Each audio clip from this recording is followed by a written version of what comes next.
Welcome back to TSO Daily Dose. We're so glad that you've come to join us once more to hear what we're doing at the TSO during these tough times. Please tell us what you think and connect with us on Facebook with the hashtag TSO Daily Dose, and make sure you subscribe to our YouTube channel and hit the bell icon to get all the notifications. Welcome back. I'm once again on the couch with my colleague Emma McGrath to discuss all things audition. So, Emma, let's talk about the audition process. How does it start and how does it finish, and what are the steps that we have to go through? So usually you get your audition list a few months in advance, and for violin auditions there'll be a couple of solos, so a Mozart concerto usually, maybe some Bach, and a romantic or later concerto, and then a whole slew of excerpts. If it's a second violin audition, there'll be some second violin excerpts on there, and if it's first violin, it's generally first violin excerpts. And if it's a concertmaster or a titled position in the first violins, there'll be concertmaster solos on there as well. And so you arrive on the day, and usually you've paid thousands of dollars for a hotel and a flight and, taking time off work if you have a job. So a lot rides on that 10 minutes in your first audition round. You've really put in months of work and spent a lot of money and played for people and maybe taken some lessons. And yeah, so you have a first round, which is usually behind a screen, so they can't tell if they know you or you're already in the orchestra or not, and auditioning for a different position. And after the first round, you might have to wait for hours before you know whether you've got through to the next round or not. So you're already exhausted by that point. But do you keep practicing, or do you take a rest, or do you go for a walk? I remember in my audition here, I played quite early in the morning. And I thought it might be a while before I'm on again. So I went for a walk, and I went to Pigeonhole Bakery and I bought myself a baguette, and I came back and I sat around and I waited.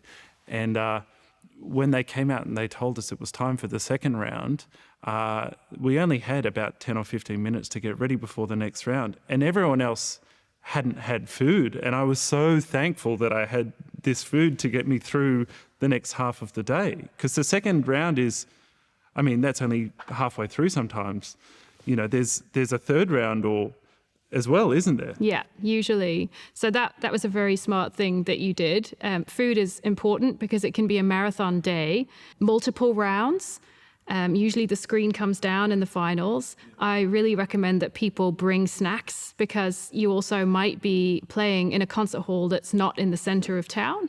And so trying to find a place to eat in a place that you've maybe never visited before can take too much time and take you too much out of the mindset of auditioning. Yeah. I remember playing an audition where I was in the first round, obviously, made it through to the second round, which was hours later because I think there were at least 40 preliminary candidates on that day. So then I play in the second round, which I think there was about 17. And then I played in the final. There's 6 people in the final. And then it goes down to the last 2 people. And they make us both play for an hour. Then they talked for 2 hours. And then they made us play both again. So that was, by that point, I was like, you just have the job. I'm done. I'm out, and at that stage, was the screen still up, or was the screen down for that final round? For the final round, the screen was down. Okay.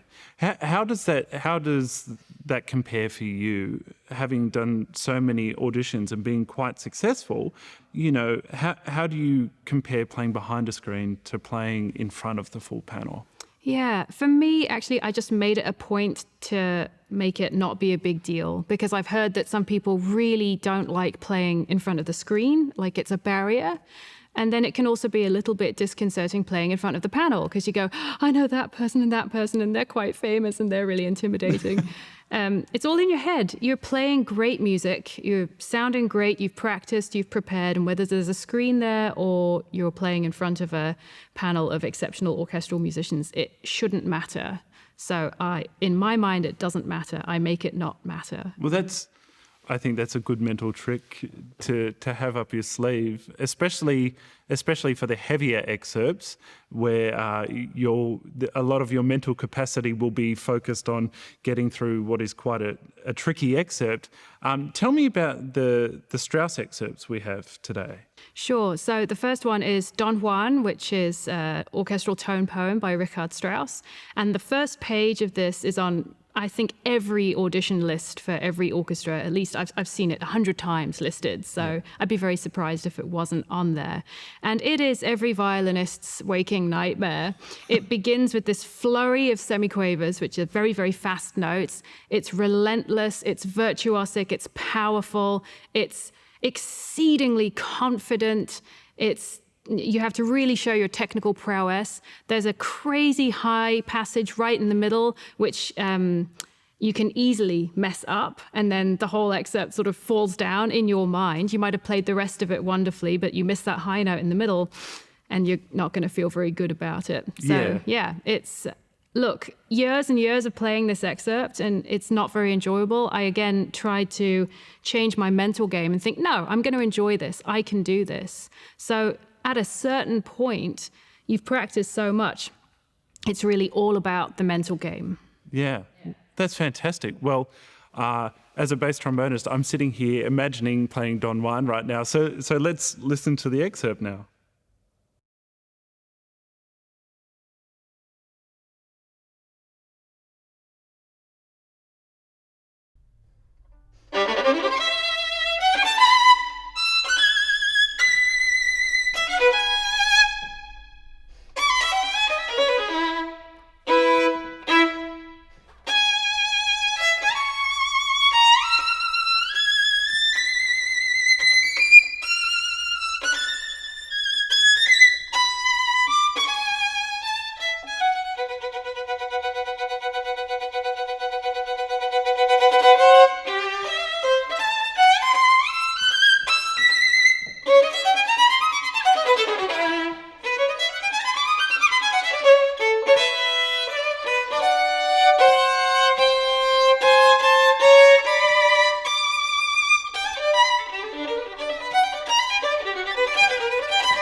So that was amazing. Well done.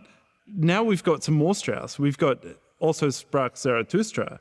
And is this a Tutti excerpt or is this a solo excerpt? So this is a solo excerpt that often shows up on concertmaster lists. Usually for concertmaster audition lists, there's at least one Strauss excerpt on there because he was slightly evil and wrote lots and lots of very wonderful violin solos. Yeah. So this excerpt goes on for quite a while, and taken out of context, it's really, really difficult. It has to sound so effortless. It's this waltz at the beginning and then flurry after flurry of virtuosic, impossible scales in ridiculously high registers.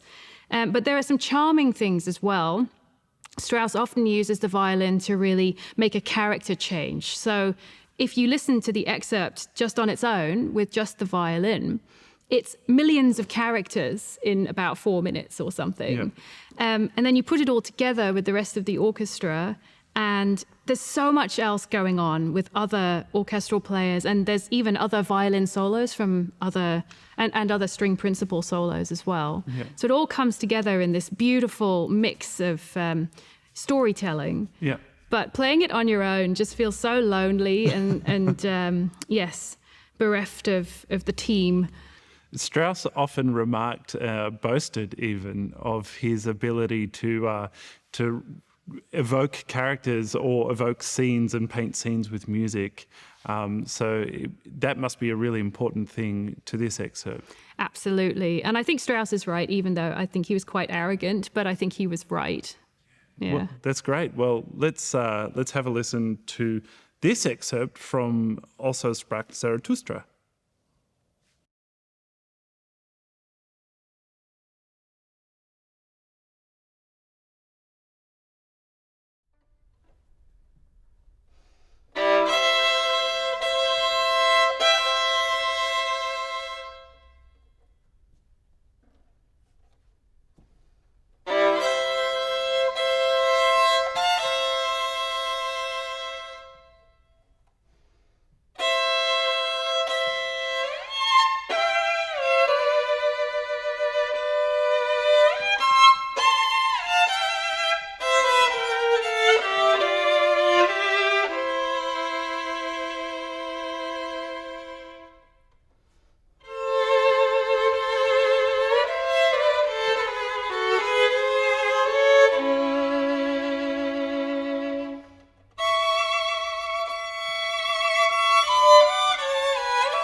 Thank you so much for coming along, Emma, and talking about excerpts with us.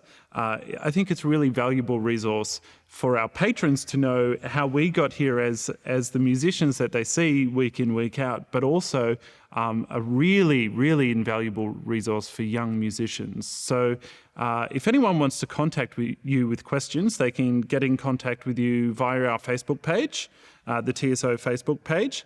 And that would be a really great thing for them to do. And so to finish off, we'll leave you with an audio clip of a recording of the TSO and young aspiring musicians from the Australian National Academy of Music performing Strauss's Also sprach Zarathustra. It's only a short excerpt, but we hope you enjoy it.